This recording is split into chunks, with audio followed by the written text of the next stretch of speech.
Hello friends, IAS PCS study के इस online platform पे आपका स्वागत है। दोस्तों, मैं आपको विजन आईएएस की फरवरी मंथ की मैगज़ीन पढ़ा रहा हूँ और मैंने इकोनॉमिक्स की इसके पहली वाली क्लासेस में मैंने आपको 4 आर्टिकल कंप्लीट करा दिए थे। ये आपका 5वां वाला आर्टिकल है जिसमें मैं आपको स्मार्ट सिटी मिशन के बारे में यहाँ से पढ़ाने जा रहा हूँ।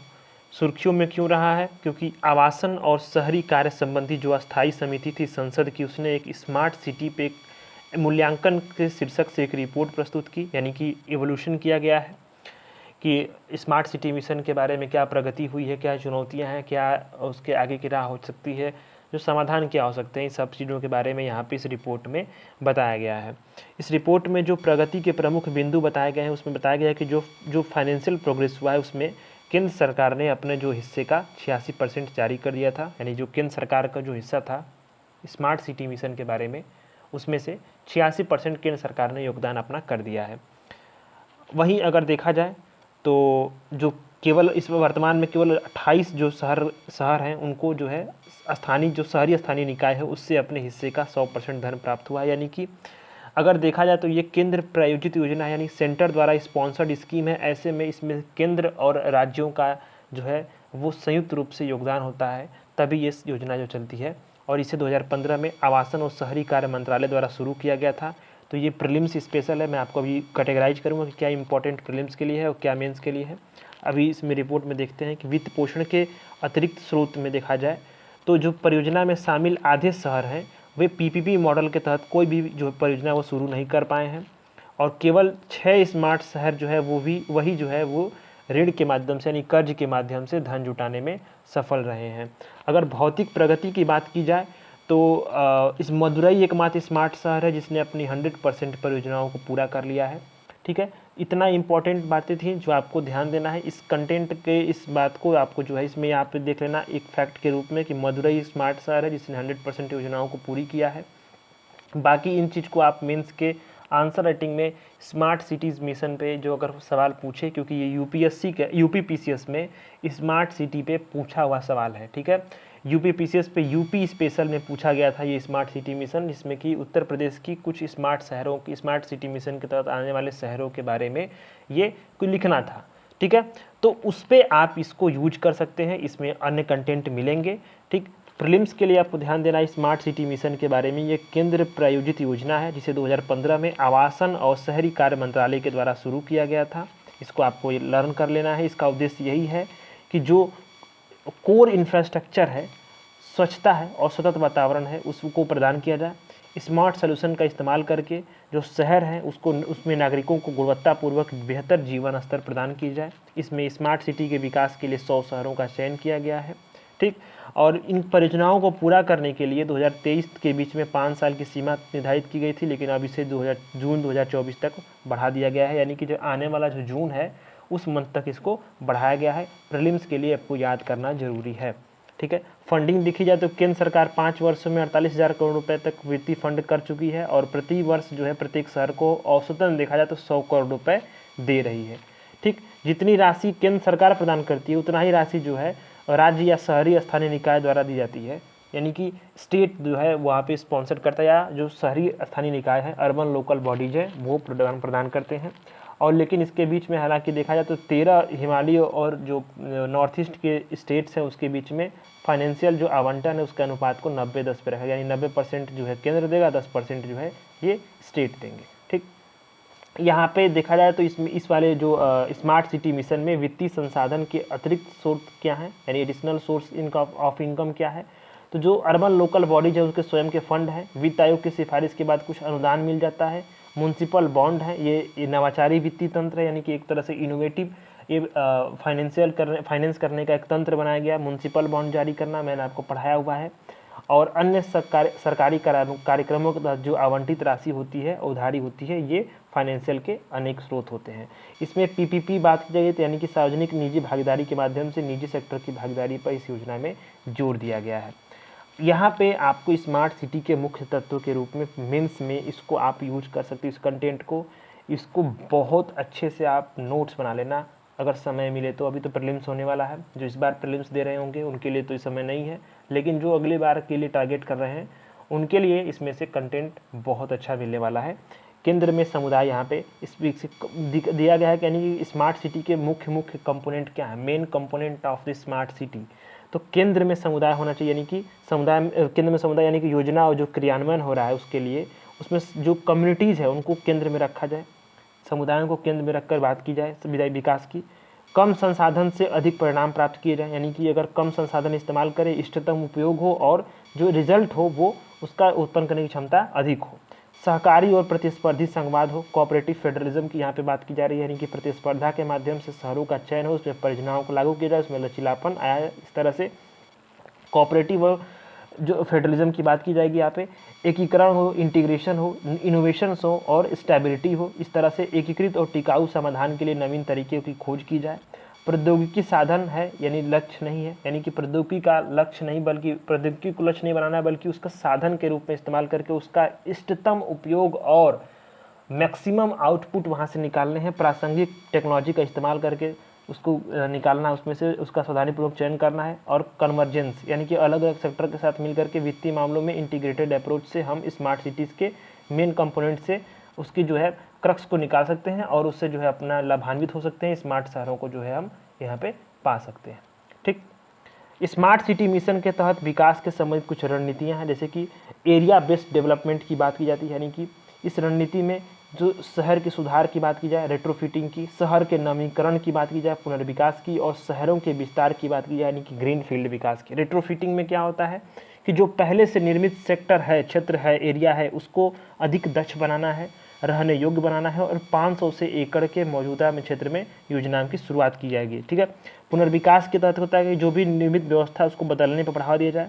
ठीक, इसमें जो है अभी वर्तमान जो स्मार्ट सिटी उसमें 50 एकड़ से अधिक क्षेत्र का पुनर्विकास का लक्ष्य रखा गया है।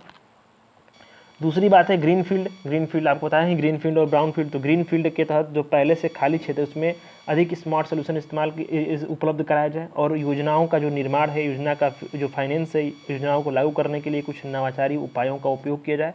गरीबों के लिए किफ़ायती आवास की सुविधा का विशेष ध्यान रखा जाए। ये सारे काम यहाँ पे किए जा सकते हैं। शहरों का संपूर्ण विकास में देखा जाए तो इससे पूरे शहर में पहले से जो भी इंफ्रास्ट्रक्चर निर्मित है उसके लिए कुछ स्मार्ट सॉल्यूशंस के इस्तेमाल का लक्ष्य रखा गया है, जिसमें इंफ्रास्ट्रक्चर को और सर्विसेज को बेहतर बनाने के लिए टेक्नोलॉजी, इन्फॉर्मेशन और डेटा का प्रयोग किया जाए। मिशन के लागू होने की जिम्मेदारी जो है इसमें देखा गया है कि जो सिटी के स्तर पे जो है वो स्पेशल पर्पज़ व्हीकल पे है। स्पेशल पर्पज़ व्हीकल जो है इसी पर स्मार्ट सिटी विकास परियोजनाओं का योजना निर्माण होगा, जिसकी समीक्षा करेगी, मंजूरी करेगी, धन जारी करेगी, क्रियान्वयन करेगी, प्रबंधन करेगी, संचालन करेगी, निगरानी करेगी और मूल्यांकन भी करेगी। ठीक है। Integrated command and control centre हो, यानी कि जो इसमें जो इसका इंटीग्रेटेड कमांड और कंट्रोल सेंटर जो है इसमें अगर रणनीति इसमें इसलिए शामिल किया गया कि जो शहर के अलग अलग कार्य हैं उसको इंटीग्रेट करे, उसकी निगरानी करे और त्वरित और बेहतर निर्णय लेकर के डिजिटल प्रौद्योगिकी का इस्तेमाल करके इन सारे निर्णयों को इंटीग्रेट करके वो अब उसको कमांड करे। हालांकि अगर इसमें देखा जाए तो स्मार्ट सिटी को प्रभावित करने वाली जो समस्याएं और चुनौतियां हैं वो काफ़ी ज़्यादा हैं और ये मेंस में सवाल बन सकता है। यानी जो स्मार्ट सिटी है उसकी आलोचनात्मक मूल्यांकन में भी ये बात को आप लिख सकते हो, या फिर ऐसे ही पूछ सकता है कि स्मार्ट सिटी मिशन के समक्ष क्या क्या चुनौतियां हैं, या फिर शहरों के समक्ष क्या चुनौतियां हैं, तो उसमें आप स्मार्ट सिटीज़ के इन चुनौतियों को आप जो है यहाँ पे शामिल कर सकते हो। तो इसमें अगर देखा जाए पहली चुनौती में तो परियोजनाओं में बार बार जो बदलाव आ रहे हैं वो एक बहुत बड़ी चुनौती है। शुरुआत में लगभग 5151 परियोजनाओं को पूरा करने की योजना बनाई गई थी, लेकिन संशोधन हुआ, बाद में परियोजनाओं की संख्या बढ़कर 7970 हो चुकी है। कई बार ज़मीनी स्तर पर लागू करने के लिए चुनौतियों को बहुत सारी चुनौतियों को जिम्मेदार ठहराया जाता है, जैसे कि भूमि उपलब्धता में समस्या हो रही है, मुकदमेबाजी है, कई सारी रेगुलेटेड चुनौतियां हैं, रेगुलेशन की वित्तीय कठिनाइयाँ हो रही हैं, टेक्नोलॉजी के चयन में समस्या हो रही है, कई बार वित्तीय प्रगति का अभाव भी है जो वो भी समस्या बनता है, जिसमें कि फंड ट्रांसफ़र की गति धीमी रहती है। कई बार कुछ शहरों के लिए जो फंड है वो भी उससे निर्धारित जो फंड है उससे 50% कम राशि मिल गया है। इसी कारण से स्पेशल पर्पज़ व्हीकल को काम पूरा करने के लिए धन नहीं मिल पाता है। जो प्रगति के स्तर पर देखा जाए तो बहुत सारे शहरों के बीच में असमानता है, यानी कि सर्वश्रेष्ठ जो 20 रैंकिंग करने वाले शहर हैं उसकी 6% जो परियोजनाएं वो क्या है अपूर्ण स्थिति में है, और लो वाले में तो वैसे ही लटकी पड़ी हैं। तालमेल वाली जो यानी जो परियोजनाएं उनमें निगरानी का अभाव है, क्योंकि कई बार क्या है कि कई हितधारक शामिल होते हैं उसमें हर कार्य में, और उनका क्रियान्वयन अलग अलग एजेंसी द्वारा होता है। तो जो अलग एजेंसी होगी तो क्रियान्वयन होगा अलग अलग, तो फिर उसमें इंटीग्रेशन और जो फीडबैक होगा, ये सारी समस्याएं जो होती हैं वो तालमेल की होती है और ये हो रही हैं। क्रॉस लर्निंग का अभाव, यानी कि इसमें कई सारे प्लेटफॉर्म बनाए गए स्मार्ट सिटीज़ की अवधारणा जैसे कि इसका, लेकिन इसका इस्तेमाल जो है क्षमता के अनुसार नहीं किया गया। उदाहरण के लिए चेन्नई शहर ने चीन के चोंगकिंग के साथ एक सिस्टर सिटी का समझौता किया है, ठीक है। तो कई सारे जो क्रॉस लर्निंग जो है ये चीज़ें हो रही हैं, स्मार्ट सिटीज़ की अवधारणाओं को यहाँ पे लेकर चला जा रहा है, लेकिन तालमेल नहीं बैठ पाता। स्पेशल पर्पस व्हीकल्स की जो गवर्निंग संरचना का अभाव है, कई बार इसमें जो सीईओ होते हैं, मुख्य कार्यकारी अधिकारी, चीफ एग्जीक्यूटिव ऑफिसर, उसका बार बार ट्रांसफ़र होता है। कई सारी जो गाइडलाइंस होती हैं, कार्यकाल होता है, स्पष्ट होता नहीं है। ऐसे में इनका जो स्पेशल पर्पस व्हीकल्स है, इनका प्रदर्शन बहुत ख़राब रहा है। तो होना क्या चाहिए, आगे की राह में क्या होना चाहिए, ये आपको सुझाव मेंस के लिए देने पड़ेंगे। तो ग्रीन फील्ड शहरी विकास के लिए मास्टर प्लान हो, यानी आवासन और शहरी कार्य मंत्रालय इस योजना को नेतृत्व करे, मास्टर प्लान तैयार करे और संधारणीय हरित टेक्नोलॉजी का इस्तेमाल करके इन कार्यों को जो है यहाँ पे अंजाम तक पहुँचाया जाए। स्पेशल पर्पस व्हीकल की गवर्निंग स्ट्रक्चर की जो है यहाँ पे उसको मजबूत बनाई जाए, इसमें कि जो मुख्य कार्यकारी अधिकारी की नियुक्ति की जाए अलग से। इसमें जो है इनको जो है शहरी प्रशासन, स्थानीय स्वशासन और जो अन्य हितधारक हैं, अन्य विशेषज्ञ हैं शहरी विकास के, उनको शामिल करके इनकी गवर्निंग स्ट्रक्चर को मजबूत बनाया जाए। स्मार्ट सिटीज़ के जो अगला चरण है उसको शुरू किया जाए, अलग अलग परियोजनाओं को थर्ड पार्टी से उसका इवोल्यूशन कराया जाए, ठीक है। इसका ऑडिट किया जाए और जो अगर देखा जाए तो टियर 2 वाले शहरों पर ध्यान केंद्रित किया जाए, संपूर्ण शहर के लिए परियोजनाएँ बनाई जाए, ठीक है। शहर का व्यापक समग्र विकास के लिए जो टेक्नोलॉजी आधारित सॉल्यूशंस को लागू किया जाए। वर्तमान में अगर देखा जाए तो सिर्फ अगर जो पूरे शहर को कवर करने वाली जो परियोजना है उसमें 76 स्मार्ट शहरों में टोटल परियोजनाओं का 50% हिस्सा भी नहीं है, ठीक है। तो ये बड़ी चुनौती भी है। शहरी स्थानीय निकायों को मजबूत किया जाए, पहले से जो स्थानीय निकायों की क्षमताओं कैपेसिटी बिल्डिंग की जाए। इनोवेशन वाले जो फंड हैं उनको जो है लाभ उठाने के लिए उनकी योजना तैयार की जाए, जैसे कि म्यूनसिपल बॉन्ड, पूल फाइनेंस वगैरह सब चीज़ें होती हैं। Integrated command and control centre की भूमिका का विस्तार किया जाए और इसको जो है ये जो सेंटर्स हैं ये स्वास्थ्य, internal security, waste management, traffic management, disaster management, e governance जैसी सेवाएं प्रदान कर सकते हैं। इसलिए इनको क्या करना है कि एक इंटीग्रेटेड कमांड और कंट्रोल सेंटर की भूमिका का विस्तार करके उन्हें एक मंच के तहत लाना है और इससे स्मार्ट सिटी मिशन की जो बेहतर दोहन है वो हो सकेगा। स्मार्ट सिटीज़ के जो हमने एक परिकल्पना की थी उसको हम प्राप्त कर पाएंगे। तो ये आपका पूरा पहला आर्टिकल कंप्लीट होता है। नेक्स्ट आर्टिकल की तरफ हम लोग मूव ऑन करते हैं। प्रधानमंत्री mega integrated textile reason and apparel park योजना, यानी कि PM mega integrated textile reason and apparel, PM Mitra park scheme की बात यहाँ पे की जा रही है। सुर्खियों में क्यों रहा है, क्योंकि पीएम मित्र पार्क योजना के माध्यम से सशक्तिकरण और जो रुग्ण टेक्सटाइल इकाइयाँ हैं, जो पब्लिक सेक्टर के उद्यम हैं, उनके पुनरुद्धार पर एक रिपोर्ट प्रस्तुत की गई है। पीएम मित्र पार्क योजना के बारे में जानते हैं, प्रीलिम्स के लिए इंपॉर्टेंट है ये योजना। तो ये योजना पीएम के 5F विजन है, यानी कि फॉर्म से, फाइबर से, फैक्ट्री से, फैशन से, फॉरेन तक के जो ये 5F की बात की जा रही थी उसी पे ये प्रेरित योजना है। इसका लक्ष्य है कि भारत को वस्त्र के विनिर्माण में और निर्यात में एक अग्रणी वैश्विक केंद्र के रूप में स्थापित किया जाए। उद्देश्य यही है कि जो टेक्सटाइल उद्योग है उसकी पूरे संपूर्ण जो वैल्यू एडिशंस, वैल्यू चेन है उसके लिए अनेक सुविधाएं हों, प्लग एंड प्ले सुविधाएं हों, जिसमें बड़े पैमाने पर इंटीग्रेटेड और मॉडर्न इंफ्रास्ट्रक्चर टेक्नोलॉजी की बात की जाए, इसकी सुविधाओं को विकसित किया जाए। लॉजिस्टिक लागत को कम करके जो संपूर्ण मूल्य श्रृंखला क्योंकि उसको एक ही स्थान पर स्थापित किया जाए। विश्व में स्पर्धी बनाने के लिए भारत में जो वस्त्र की गुणवत्ता है उसमें सुधार किया जाए। इन जो आपका ये निवेश है भारत में उसको आकर्षित किया जाए, रोजगार के अवसर बढ़ाया जाए, जो एक्सपोर्ट की कैपेसिटी है उसको विकसित किया जाए और वैश्विक टेक्सटाइल बाजार में भारत को मजबूती से इसको स्थापित किया जाए। पीएम मित्र पार्क की विशेषताएं ये हैं कि पीएम मित्र पार्क के लिए जो अनुमानित न्यूनतम है भूमि क्षेत्र उसको 1000 एकड़ तय किया गया है बड़े पैमाने पर उत्पादन के लिए। एक ही स्थान पे जो है इंटीग्रेटेड टेक्सटाइल वैल्यू चेन बनाने में ये अवसर प्रदान करेगा। इसमें कटाई होगा, बुनाई होगा, प्रसंस्करण होगा और छपाई भी होगा। पीएम मित्र पार्क या तो ग्रीन फील्ड होंगे या तो ब्राउन फील्ड हो सकते हैं। और इसमें ध्यान देना है गवर्नेंस के लिए प्रत्येक पार्क के लिए केंद्र और राज्य सरकार के ज्वाइंट समिति वाला एक स्पेशल पर्पज व्हीकल एसपीवी को जो है यहाँ पे स्थापित किया जाएगा, जो लागू करने पर नजर रखेगा। ठीक है। वित्तीय सहयोग देखा जाए तो इसमें केंद्रीय वस्त्र मंत्रालय जो है ग्रीन फील्ड परियोजनाओं के लिए प्रति पार्क 800 करोड़ रुपया और ब्राउन फील्ड के लिए 500 करोड़ रुपया सहायता देता है। केंद्र सरकार जो कई प्रकार में जैसे सुविधा देते हैं, जैसे कि आपका विकास संबंधी पूंजी सहायता हो, फिर इसी प्रकार से वाणिज्यिक विकास में हो, ठीक है, और इसमें प्रतिस्पर्धी प्रोत्साहन सहायता हो, इस प्रकार की सहायता देती है। इसमें आपको ये सहायता देती है, इसको छोड़ दो। 7 PM जो मित्र पार्क है, सरकार ने उसको मंजूरी दी है। 2027 तक 28 तक इसको जो है इसको स्थापित किया जाएगा, तो इसको ध्यान देना है। 7 PM मित्र पार्क को याद कर लेना है कहाँ कहाँ पे है। तो यूपी के लखनऊ में है, ग्रीन फील्ड है ये। गुजरात के नवासारी में ग्रीन फील्ड है। अमरावती में ब्राउन फील्ड है। कर्नाटक के कलबुर्गी में यह ग्रीन फील्ड है। तमिलनाडु के वीरुधुनगर में ग्रीन फील्ड है। वारंगल में ब्राउन फील्ड है, ठीक है, और मध्य प्रदेश के धार में ग्रीन फील्ड है। यूपी वाला यूपी स्पेशल ध्यान देना, ग्रीन फील्ड है, ठीक है। तो ये जो आपने देख लिया 7 PM मित्र पार्क्स हैं।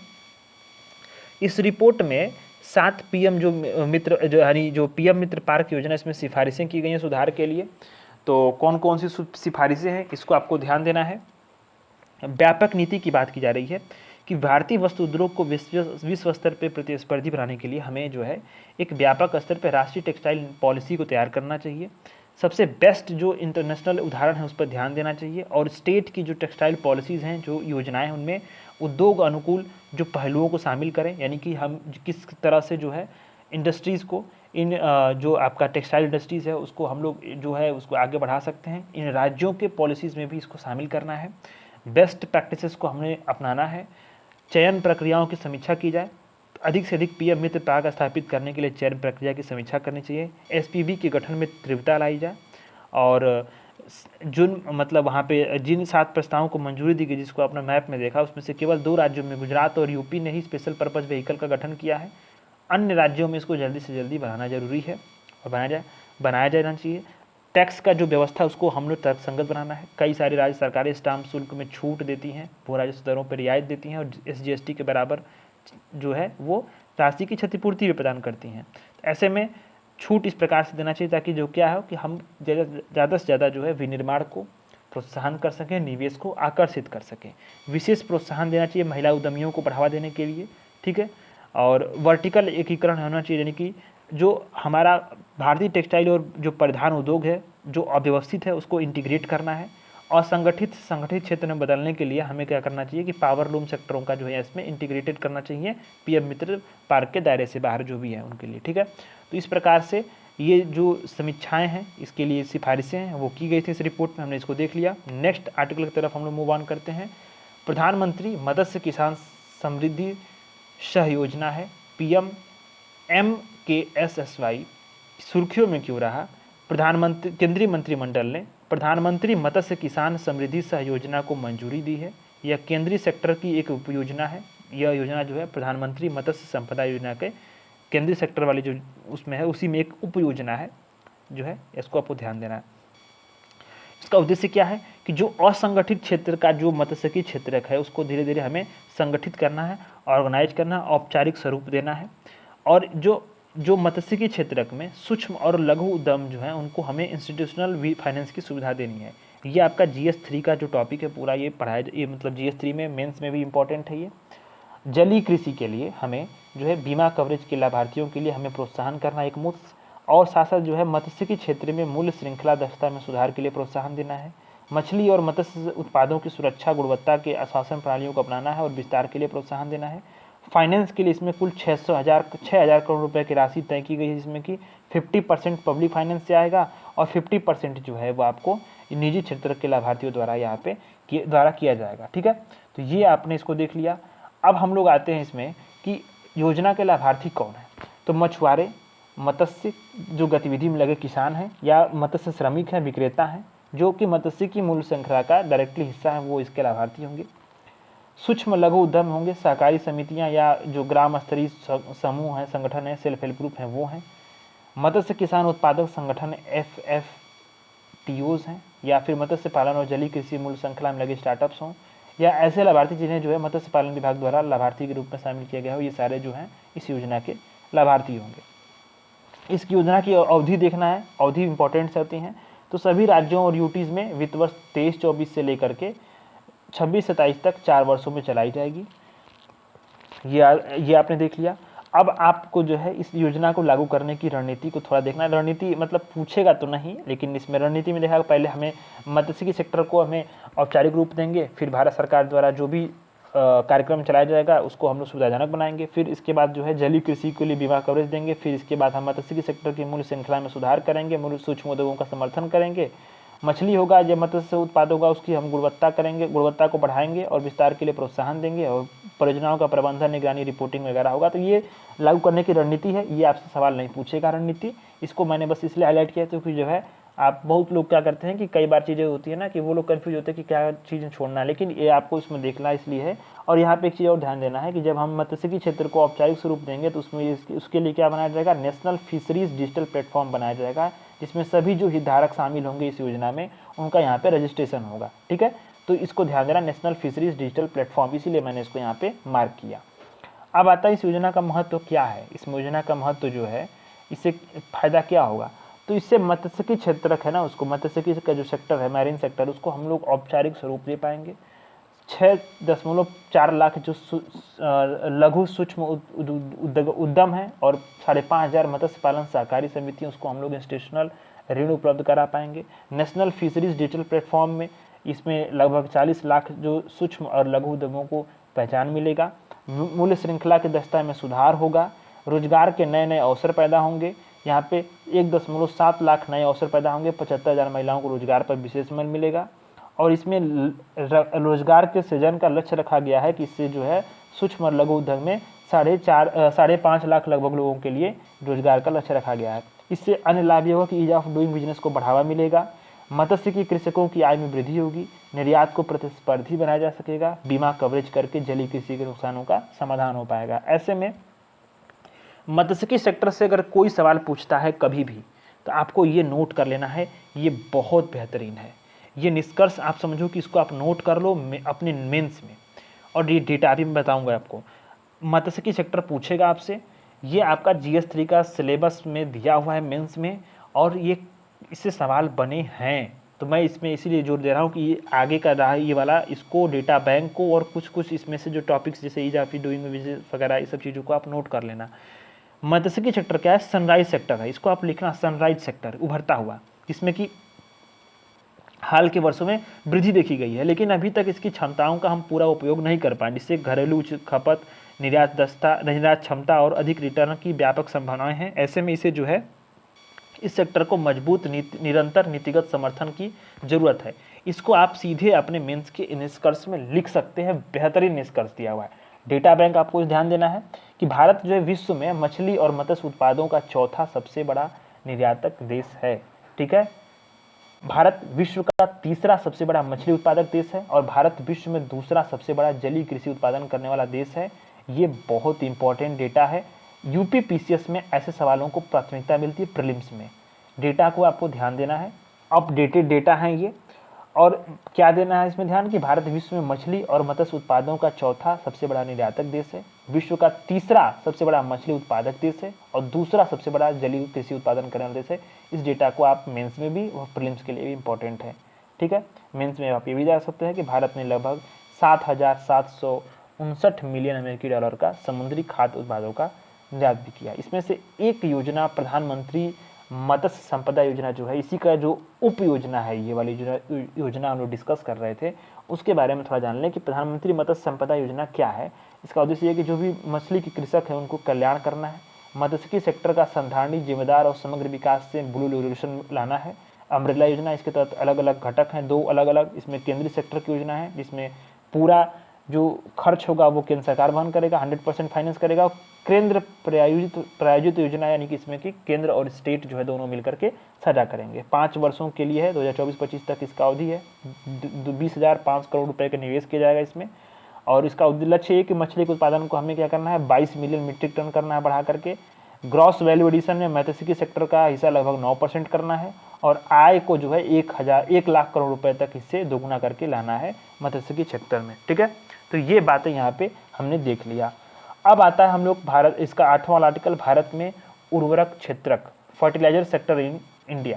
सुर्खियों में क्यों रहा, क्योंकि रसायन और उर्वरक मंत्रालय ने पोषक तत्व आधारित जो सब्सिडी है, न्यूट्रिशन बेस्ड सब्सिडी, जो उसी पॉलिसी के तहत फास्फेट पोटास उर्वरक की जो एमआरपी है, यानी कि जो आपका मार्केट रेट प्राइस होता है, मार्केट मैक्सिमम रिटेल प्राइस होता है, मार्केट बोल रहा हूँ, मैक्सिमम रिटेल प्राइस होता है, उसको हम लोग उसको तर्कसंगत बनाने के संबंध में दिशा निर्देश जारी किए गए। किसके तहत? न्यूट्रिशन बेस्ड सब्सिडी के तहत पोटास और फास्फेट की उर्वरकों की। ठीक है, तो तथ्य इसमें देखा जाएगा। तो पहले से इसको हम लोग ये जानते हैं कि पोषक आधारित तत्व सब्सिडी होती क्या है, तो इसको हम लोग पहले समझेंगे, फिर इसके बाद जो है जो तथ्य इससे है उसको हम लोग समझेंगे। तो पहले आप जानते हैं कि पोषक आधारित तत्व सब्सिडी क्या होती है, न्यूट्रिशन बेस्ड सब्सिडी होती क्या है। सरकार ने किसानों को रियायती कीमत पर जो फर्टिलाइजर है उसको उपलब्ध कराने के लिए 2010 में एनबीएस पॉलिसी की शुरुआत की थी। वित्त वर्ष 2024-25 तक लागू करने की मंजूरी दी गई है। इसे इसेंशियल कमोडिटी एक्ट 1956 जो है, जिसमें सरकार ने 3 कृषि कानूनों के दौरान संशोधन करने की बात इसमें इसी एक्ट में की गई थी, इसेंशियल कमोडिटी एक्ट में, उसी के तहत जो है उर्वरक आदेश के तहत तैयार किया गया। इस आदेश में जो बहुत सारे प्रावधान हैं, कौन कौन से प्रावधान हैं, तो यानी कि कौन से तत्व मृदा के उर्वरक के रूप में इस्तेमाल करने के लिए योग्य है, उत्पाद के अनुसार क्या निर्देश हैं, लाइसेंस प्राप्त करने की प्रक्रिया और उर्वरक के व्यापार के लिए पूरा करने वाली शर्तें इसमें बात की जाती है। पात्रता है कि एनबीएस में 25 ग्रेड के जो पोटेशियम और फास्फेट के उर्वरकों के लागू की गई, जिसमें कि डीएपी, एमओपी और एमएपी, ट्राईफास्फेट, इन प्रकार के जो है उर्वरकों की है बात यहाँ पे इसमें जो है इन उर्वरकों के लिए सब्सिडी लागू की गई है। ठीक है, इसमें सरकार करती क्या है कि वार्षिक आधार पर सब्सिडी वाले जो उर्वरक होंगे उनके प्राइमरी जो पोषक तत्व जैसे कि नाइट्रोजन, फास्फेट, पोटास, सल्फर, इसकी सब्सिडी की निश्चित दर पे घोषणा कर देती है। ठीक है, और ये जो है इस सब्सिडी पे सिफारिशें जो है यहाँ पे की गई हैं। तो इसमें देखा गया है कि क्या दिशा निर्देश जारी किए गए हैं। तो इस दिशा निर्देश के माध्यम से सरकार ने जो है फास्फेट और पोटास उर्वरकों को जो है एनबीएस समर्थन के अंतर्गत ला करके एक उचित मूल्य नियंत्रण के तहत इसे लाई है। यहाँ जो है जो यूरिया जो फर्टिलाइजर उस पर एमआरपी सरकार तय करती है, और तकनीकी रूप से जो है ये सरकार के नियंत्रण, जो एनबीएस उर्वरक जो होते हैं सरकार के नियंत्रण के मुक्त होते हैं। यूरिया आधारित सब्सिडी आपको देखना ये है कि यूरिया की जो एमआरपी है भारत सरकार द्वारा कानूनी रूप से तय की जाती है। ध्यान देना, क्या बात की जाएगी यहाँ पे, कानूनी रूप से। प्रीलिम्स में ये सवाल पूछ सकता है, फंसा सकता है आपको। यूरिया की जो एमआरपी है भारत सरकार तय करती है, वो भी क्या, लीगली, कानूनी रूप से। ठीक, अब जो यूरिया का जो सब्सिडी उसका भुगतान डिस्पैच के आधार पर होगा। ठीक, यानी जितना बेचा जाएगा उसी के आधार पर होगा। और इसमें अगर देखा जाए तो किसानों तक जो है उर्वरकों की जो वितरण लागत है और किसान द्वारा एमआरपी उसके बीच जो अंतर होता है, भारत सरकार इसी को सब्सिडी के रूप में आयातक या विनिर्माता को जो है ये भुगतान की जाती है। तो ये बातें हैं। इस जो दिशा निर्देश दिए गए हैं उसमें क्या क्या बातें की जाएंगी, तो इसमें आपको देखना ये है कि क्रियान्वयन के, यानी ये दिशा निर्देश जो होंगे 2023 से रेट्रोस्पेक्टिव रूप से प्रभावी होंगे, यानी कि इसके पहले जो पूर्व पद हैं उससे प्रभावित होंगे। रेट्रोस्पेक्टिव मतलब उसके पहले वाली चीज़ों से। और जो पोटेशियम और फास्फोरस जो है, पोटास जैसी बातें की जा रही है यहाँ पे, पोटेशियम है ना, फास्फेट और पोटास है पीएन के, उसकी कंपनियों को जो है श्रेणी के आधार पर लाभ परसेंटेज बनेगा। मूल्यांकन का आधार कैसे होगा कि एमआरपी कैसे रेशनल हो, उसके लिए मूल्यांकन की जो मूल्यांकन का आधार ये होगा कि जो कितना हमने फर्टिलाइजर बिक्री किया गया है और कितना लागत है, इस पे यहाँ कितना शुल्क है इसमें लाया जाएगा। एमआरपी को तर्कसंगत के लिए जो, यानी दायरे में लाने के लिए इसमें जीएसटी नहीं लगाया जाएगा।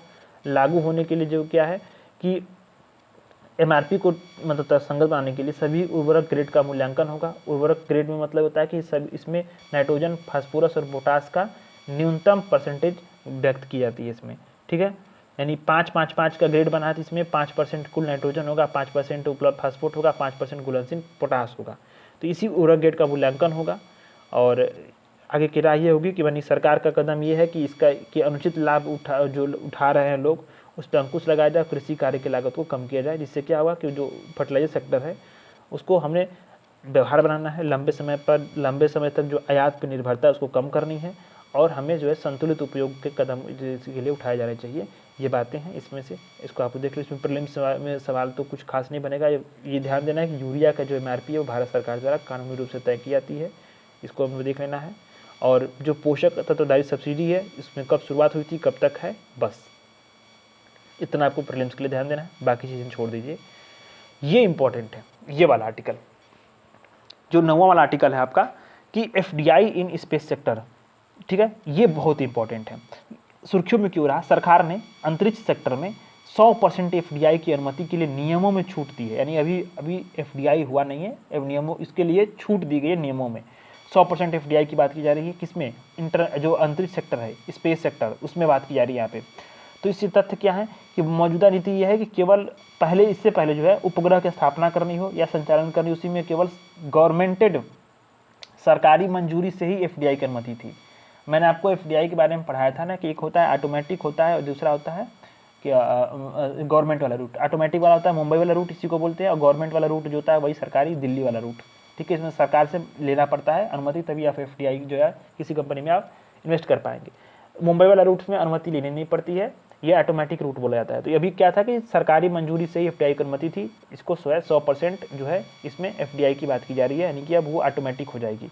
तो संशोधित नीति यह है कि इसमें कि जो है कि अंतरिक्ष सेक्टर में भारतीय अंतरिक्ष रणनीति 2023 के अनुसार जो है 100% एफडीआई की अनुमति दी गई है। इससे क्या हुआ कि भारतीय कंपनियों में निवेश के लिए आकर्षित करना है किनको? निवेशकों को, इंटरनेशनल सेक्टर से जुड़े हुए निवेशक जो हैं। तो ये बातें यहाँ पे की गई हैं। अभी आप देखो कि जो सेटेलाइट का सब सेक्टर है उसके लिए एफडीआई कितनी है, यानी कि जो सेटेलाइट सेक्टर है उसमें कुछ छोटे छोटे सेक्टर्स हैं, ठीक, कौन कौन से काम करने हैं उसके लिए क्या एफडीआई की सीमा है। तो ऑटोमेटिक रूट है, वही बताया ना कि मुंबई वाला रूट जिसमें 100% तक एफडीआई की बात की जाती है, इसमें क्या क्या है कि उपग्रहों के लिए बात की जाएगी, स्पेस आधारित ग्राउंड सेगमेंट हो या यूजर सेगमेंट हो, इसके कंपोनेंट हो, इसका निर्माण हो, ठीक है, ये सब सिस्टम, छोटे छोटे सिस्टम्स का निर्माण हो, तो इसमें ऑटोमेटिक रूट 100% की बात की जाएगी। जो ऑटोमेटिक रूट है उसमें 74% तक एफडीआई किसमें है? तो उपग्रह विनिर्माण में है, संचालन में है, सैटेलाइट डेटा उत्पाद में है, ग्राउंड सेगमेंट में, यूजर सेगमेंट में है। ठीक है, इसमें 74% से अधिक अगर कोई एफडीआई होगा तो उसके लिए सरकारी मंजूरी लेना पड़ेगा। 74% से नीचे तक क्या है? ऑटोमेटिक है। ऑटोमेटिक रूट तक 49% तक एफडीआई किसमें है? तो लॉन्च व्हीकल में, सिस्टम के सब सिस्टम में, अंतरिक्ष यान को प्रक्षेपित करने के लिए, वापस कर लेने के लिए, जो स्पेस पोर्ट का निर्माण करना हो, इसमें 49% तक ही एफडीआई है। इससे अधिक लेने के लिए सरकारी मंजूरी आवश्यक हो पाएगी। ठीक है, तो मैंने आपको बताया था यही है इसमें। तो इससे नीति का महत्व क्या होगा इस संशोधित नीति से? तो भारतीय कंपनियों को वैश्विक वैल्यू चेन से जुड़ने की उम्मीद हो जाएगी। स्वदेशीकरण होगा किस चीज़ का? आधुनिक तकनीक अपनाएंगी जाएगी। जो अंतरिक्ष सेक्टर, स्पेस सेक्टर, उसको आत्मनिर्भर बनाया जाएगा। सरकार के मेक इन इंडिया और आत्मनिर्भर पहल को प्रोत्साहित करके इस लक्ष्य की प्राप्ति की जाएगी। इन जो अनुसंधान और विकास पे ध्यान किया जाएगा, इससे इसरो को जो अत्याधुनिक बनाया जाएगा। अनुसंधान और विकास पे अन्वेषण मिशन होंगे, यानी कि जो खोज के लिए मानव अंतरिक्ष उड़ान कार्यक्रम पे ध्यान केंद्रित के लिए इसमें मदद मिलेगी। ईज ऑफ डूइंग बिजनेस को बढ़ावा मिलेगा।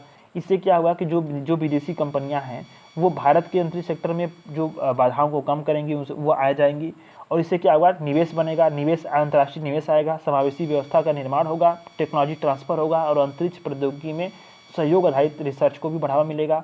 एफडीआई अधिक आएगा तो इससे निवेश भी बढ़ेगा, आय भी बढ़ेगी, रोजगार में भी वृद्धि होगी। ठीक है, तो ये चीज़ें होंगी। और साथ साथ क्या है कि वैश्विक अंतरिक्ष अर्थव्यवस्था में हमें हिस्सेदारी बढ़ाने में मदद मिलेगी। भारत के उत्पादों को बेहतर बनाने में मदद मिलेगी।